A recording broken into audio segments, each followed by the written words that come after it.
5वां अध्याय। इस अध्याय को आप अंत तक प्रेम पूर्वक सुनिएगा। सबसे पहले हम गोपाल चरवाहे की कहानी सुनते हैं। गोपाल चरवाहा न तो एक अक्षर पढ़ा लिखा था और न ही उसने कभी भगवान का नाम लिया या कोई धार्मिक चर्चा सुनी थी। उसका परमार्थ से कोई संबंध नहीं था। वह बस गाय चराता, जंगल में रहता। उसकी पत्नी उसे भोजन पहुंचा देती और गांव वाले परिवार चलाने के लिए उसे सामग्री दे देते थे, क्योंकि वह सबकी गाय चराता था। न तो उसको किसी धर्म का ज्ञान था, न ही किसी साधना का।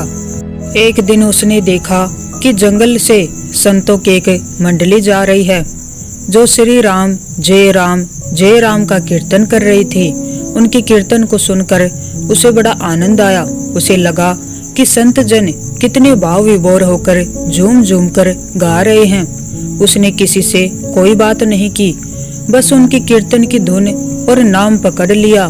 वह पूरा कीर्तन तो नहीं सुन पाया, लेकिन राम नाम उसे याद रह गया। यदि आप बिना गुरु मंत्र के भी नाम जप करेंगे तो यह नाम जप आपको स्वयं गुरु तक पहुंचा देगा। उसकी आयु लगभग 50 वर्ष की थी। उसने कभी कोई तीर्थ यात्रा नहीं की, कोई धार्मिक कार्य नहीं किया, कोई शास्त्र नहीं पढ़ा और न ही कभी सत्संग सुना, कुछ भी नहीं। लेकिन अब उसे अलौकिक रूप से नाम में मिठास महसूस होने लगी थी। कभी कभी वह जोर जोर से गाने लगता, कभी कभी नाचने भी लग जाता। जब वह इस तरह नाचता गाता तो आसपास के लोग उसका उपहास करते। लोग कहते, ऐसे करने से क्या मिलेगा, नाम जप से क्या हो जाएगा। उसने कहा, मैंने तो कभी सोचा ही नहीं कि इससे कुछ मिलेगा। मैं तो बस ऐसे ही गा रहा हूँ, लेकिन आप लोग मेरा उपहास कर रहे हैं। क्या इस तरह गाना गलत है? मुझे तो अच्छा लगा जैसे संत जन गा रहे थे, तो मैंने भी गाना शुरू कर दिया। क्या वाकई में आप लोग समझते हैं कि यह गलत है? उन्होंने कहा, तू मूर्ख है, तुझे क्या समझ आएगा। और ऐसा कहकर वे उसका मजाक उड़ाते। उसके मन में एक बात आई, कोई तो मुझे प्रमाण दे कि जो नाम मैंने संतों के मुख से सुना, क्या वह परम सत्य है, क्या वह परम सुखकारी है, क्या सचमुच इससे वैकुंठ की प्राप्ति हो सकती है। कोई तो ऐसा मिले जो यह सब मुझे बताए। जब किसी के हृदय में ऐसी सच्ची आकांक्षा उत्पन्न होती है तो प्रभु स्वयं मार्ग प्रशस्त कर देते हैं। ऐसे भाव से जब कोई पुकारता है तो भगवान मिल ही जाते हैं। एक दिन जब लोग उसका उपहास कर रहे थे, उसी समय उसने देखा कि एक परमहंस संत लंगोटी पहने, हाथ में कमंडल और दंड धारण किए वहां से गुजर रहे हैं। वह दौड़कर उनके चरणों में गिर पड़ा और विनती करते हुए बोला, महाराज, एक बात बता दीजिए। जो राम राम मैं जप रहा हूँ, उसी को लेकर लोग मेरा मजाक उड़ाते हैं। क्या इससे मेरा कल्याण होगा?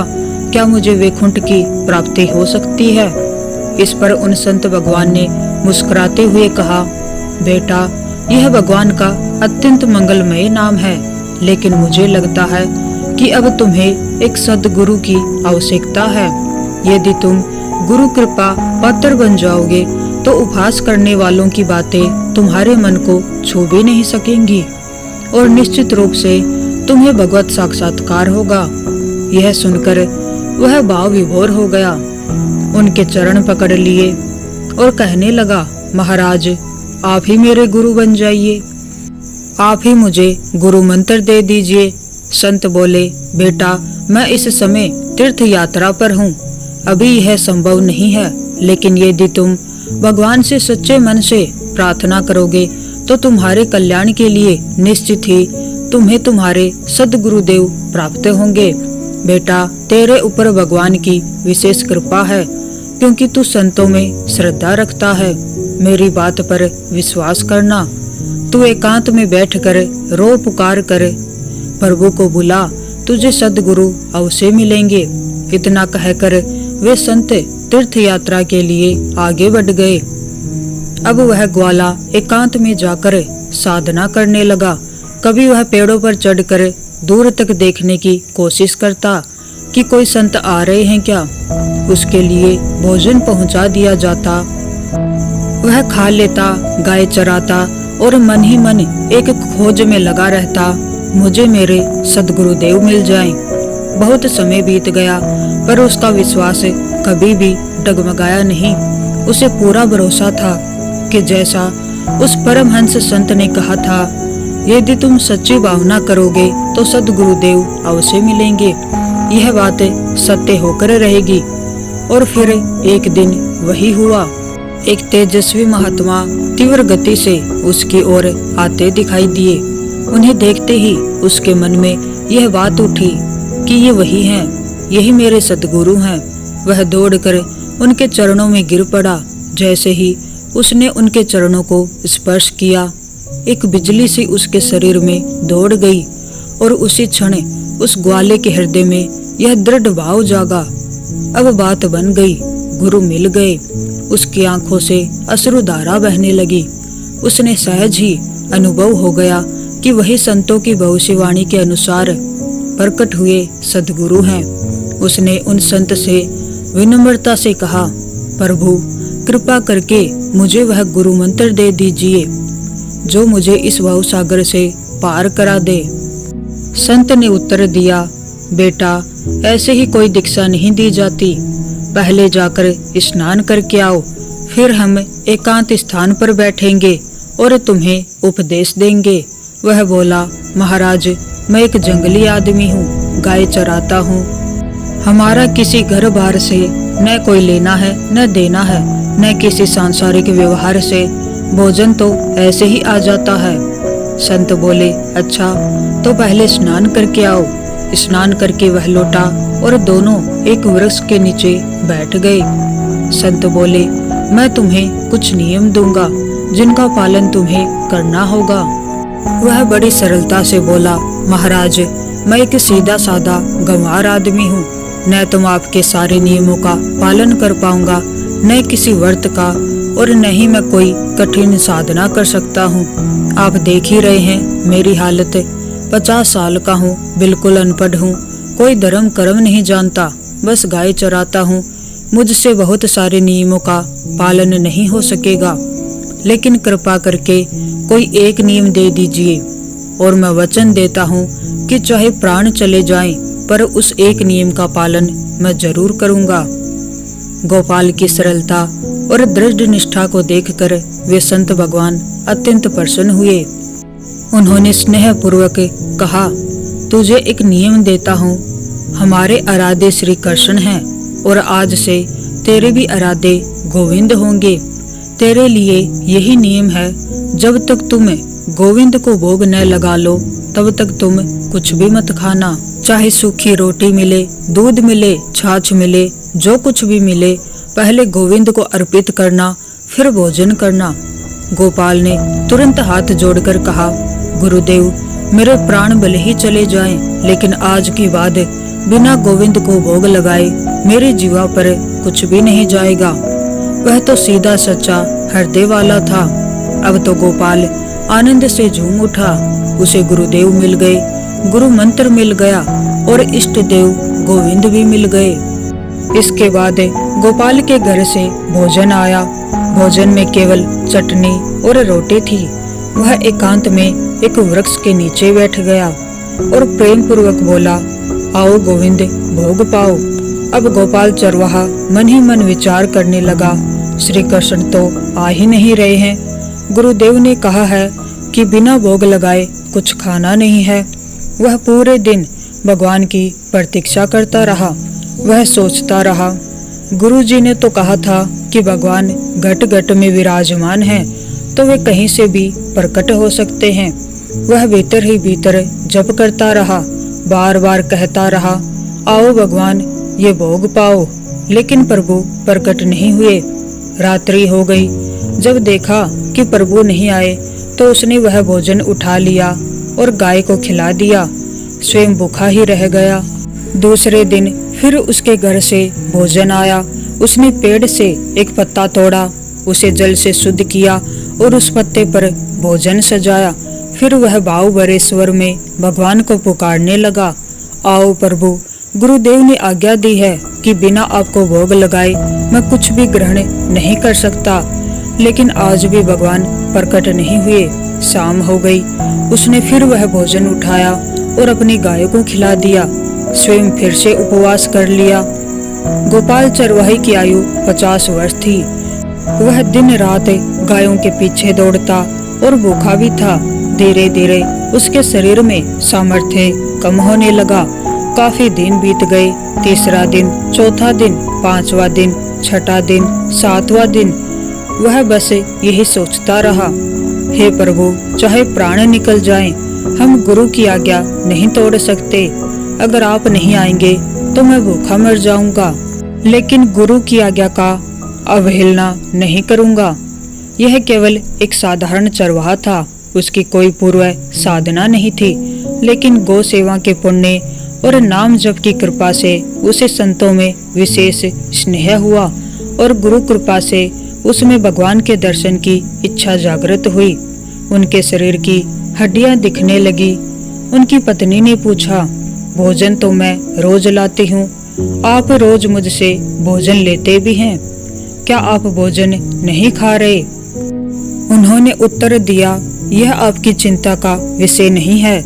यहाँ से हमें यह शिक्षा मिलती है कि हमें अपने गुरु द्वारा दिए गए साधनों को किसी से साझा नहीं करना चाहिए।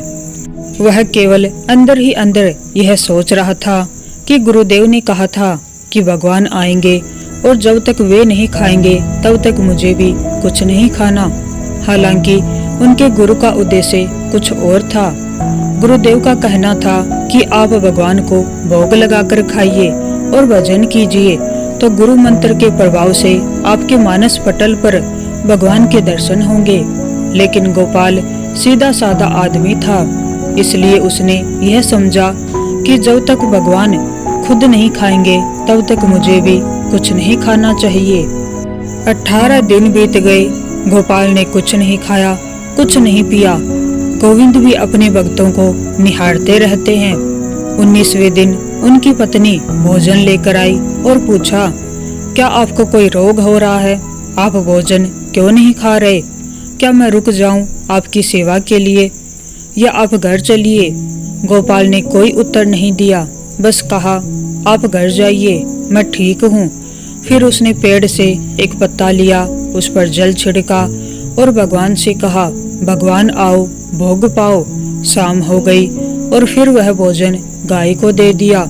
यह विचार करने लगा कि अब तो मुझे मरना ही है।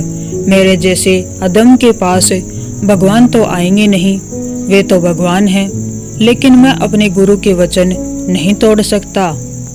मर जाऊं लेकिन गुरुदेव के वचन का पालन जरूर करूंगा। 27 दिन बीत गए। उसने कुछ भी नहीं खाया। न चलने की शक्ति थी, न पत्ता लाने की और न ही जल छिड़कने की। जिस पात्र में उसकी पत्नी ने भोजन लाया था वह लेटे लेटे ही उसे खोला और कहा, प्रभु, मुझे पता है कि आप इस शरीर से नहीं मिलेंगे। आप जान ले, मैं अपने गुरु की आज्ञा का उल्लंघन नहीं करूंगा। उनकी दशा देखकर पत्नी ने कहा, अब तो आप कहेंगे भी तो भी मैं वापस नहीं जाऊंगी। आपकी स्थिति मुझसे देखी नहीं जा रही। गोपाल ने इशारे से कहा, बस आज तुम चले जाओ, आज भर के लिए जाओ, फिर कल जैसी तुम्हारी इच्छा हो वैसा करना। उसने महसूस किया कि आज शायद प्राण निकल जाएंगे। आज तुम जाओ, फिर कल से जैसा तुम्हारा मन हो। गोपाल के आंसू लगातार बह रहे थे। वह लेटे लेटे रो रहा था। धीरे से उसने भोजन का पात्र खोला, भोग को प्रभु को अर्पित करते हुए भीतर ही भीतर कहा, प्रभु, अब या तो आप स्वयं आकर इस भोग को ग्रहण कर लो या मुझे अपने धाम बुला लो, वहां मुझे अपने हाथों से खिला देना। यह मेरा अंतिम भोग है। तभी उसे एक स्वर सुनाई दिया, गोपाल। उसने चौंक कर आंखें खोली और जैसे ही दृष्टि उठी, वही पीतांबर, वही मोर मुकुट, वही मुरली, वही करदनी, वही नुपुरों के झनकार, वही ललित त्रिभंगी रूप, जैसा गुरुदेव ने बताया था वैसा ही अनुपम सौंदर्य लेकर प्रभु श्री कृष्ण गोपाल के समक्ष खड़े थे। ना कोई गाय उन्हें देख पा रही थी और न ही कोई चरवाहा। केवल गोपाल ही प्रभु के उस दिव्य रूप को देख पा रहा था, क्योंकि भगवान जब किसी से मिलते हैं तो पहले उसे दिव्य दृष्टि प्रदान करते हैं। ऐसा रूप जिसका कोई वर्णन संभव नहीं, तेज इतना कि गोपाल की आंखें टिक न सकी। उसने आंखें बंद की और तब देखा मानस पटल पर भी वही भगवान विराजमान हैं। फिर आंखें खोली तो वही प्रभु सामने साक्षात खड़े थे। गोपाल ने कांपते हुए संकेत किया, प्रभु मुझसे नहीं होगा, मैं तो लाचार हूँ, आप ही कृपा करके निकट आ जाइए। प्रभु ने वह इशारा पढ़ लिया और उसी क्षण स्वयं गोपाल के समीप आ गए। गोपाल ने अपने अश्रुपूरित नेत्रों से प्रभु को देखा और फिर झुककर अपने मस्तक को प्रभु के चरणों में रख दिया। आंखों से बहते अश्रु अब प्रभु के चरण धो रहे थे। प्रभु ने उसे उठाया और अपने हृदय से लगा लिया। उसी क्षण गोपाल का कृशकाय शरीर पुष्ट हो गया। उसके अंदर बाहर का सारा दुख, संताप और कलेश समाप्त हो गया। भगवान बोले, प्यारे गोपाल, अब तू रो मत, देख मैं तेरे प्रेम में पकी हुई जो सूखी रोटियां हैं अभी पाता हूँ। भगवान बैठ गए और उसके घर की जो रोटी थी उसे पाने लगे। प्रभु बोले, गोपाल, मुझे त्रिभुवन का कोई भी भोग प्रसन्न नहीं कर सकता। मैं ऐसे ही प्यार भरे अन्न की चाह रखता हूँ। जो सच्चे हृदय से मुझे पुकारता है मैं अवश्य उसको मिलता हूँ। जो प्रेम पूर्वक मुझे खिलाता है मैं अवश्य उसका भोग पाता हूँ। मैं किसी भी वस्तु का कभी भूखा नहीं हूँ। अब तेरे जीवन में कभी दुख का लेस नहीं रहेगा। तू अब घर जा, अब किसी की गाय चराने की जरूरत नहीं है। कुल परंपरागत तेरे कुल में लक्ष्मी बढ़ती रहेगी। तुझे कुछ करने की जरूरत नहीं। गोपाल समझ ही नहीं पाया और भगवान हंसते हंसते अंतर्ध्यान हो गए। अभी गोपाल मन भर के प्रभु को देख भी नहीं पाया था और कुछ कह भी नहीं पाया था और भगवान अंतर्ध्यान हो गए। अब तो वह चिल्ला चिल्ला कर रोने लगा और विवश होकर आंखें बंद की तो देखा कि भगवान उसके मानस पटल पर छाए हुए थे। वह राजी हो गया कि अब तो मेरे प्रभु ऐसी जगह विराजमान हो गए हैं जहाँ कोई भी देख नहीं पाएगा और हम रोज उनसे बात करेंगे और रोज उनका दर्शन करेंगे। तो ये थी गोपाल चरवाहे की कहानी। अब सुनते हैं कार्तिक मास की कथा। राजा पृथु बोले, हे नारद जी, आपने कार्तिक मास में स्नान का फल कहा, अब अन्य मासों में विधि पूर्वक स्नान करने की विधि, नियम और उद्यापन की विधि भी बतलाइए। देव ऋषि नारद ने कहा, हे राजन, आप भगवान विष्णु के अंश से उत्पन्न हुए हैं, अतः यह बात आपको ज्ञात ही है। फिर भी आपको यथाचित विधान बतलाता हूँ। आश्विन माह में शुक्ल पक्ष की एकादशी से कार्तिक के व्रत करने चाहिए। ब्रह्म मुहूर्त में उठकर जल का पात्र लेकर गांव से बाहर पूर्व अथवा उत्तर दिशा में जाना चाहिए। उसके बाद जो मनुष्य मुख शुद्धि नहीं करता उसे किसी भी मंत्र का फल प्राप्त नहीं होता है। अतः दांत और जीभ को पूर्ण रूप से शुद्ध करना चाहिए और निम्नलिखित मंत्र का उच्चारण करते हुए दातुन तोड़नी चाहिए। हे वनस्पति, आप मुझे आयु, कीर्ति, तेज, प्रज्ञा, पशु, संपत्ति, महाज्ञान, बुद्धि और विद्या प्रदान करो। इस प्रकार उच्चारण करके वृक्ष से 12 अंगुल की दातुन ले। दूध वाले वृक्षों से दातुन नहीं लेनी चाहिए। इसी प्रकार कपास, कांटेदार वृक्ष तथा जले हुए वृक्ष से भी दातुन लेना मना है। जिससे उत्तम गंध आती हो और जिसकी टहनी कोमल हो, ऐसे ही वृक्ष से दंत दावन ग्रहण करना चाहिए। प्रतिपदा, अमावस्या, नवमी, छठी, रविवार को चंद्र तथा सूर्य ग्रहण में दातुन नहीं करने चाहिए।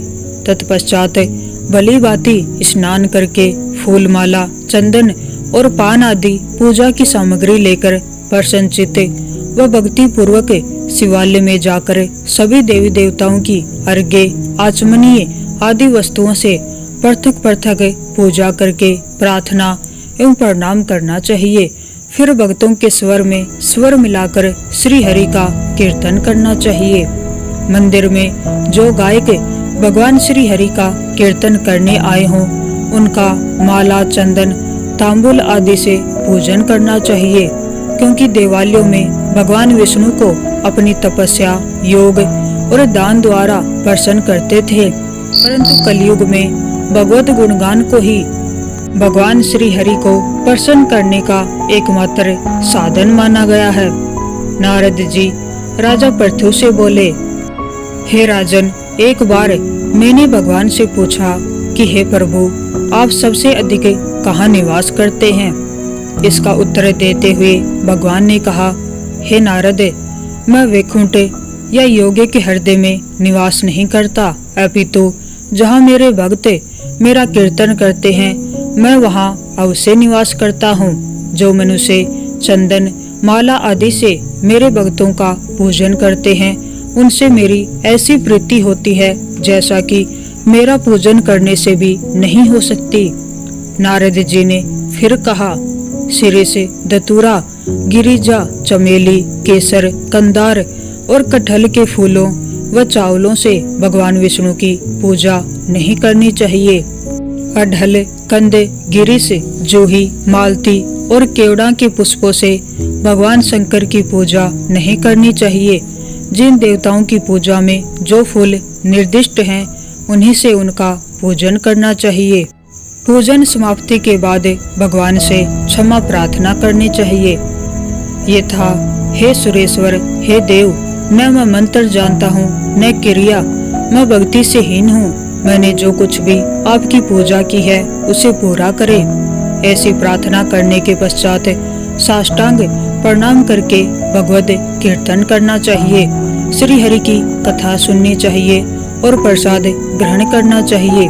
जो मनुष्य उपरोक्त विधि के अनुसार कार्तिक व्रत का अनुष्ठान करते हैं, वह जगत के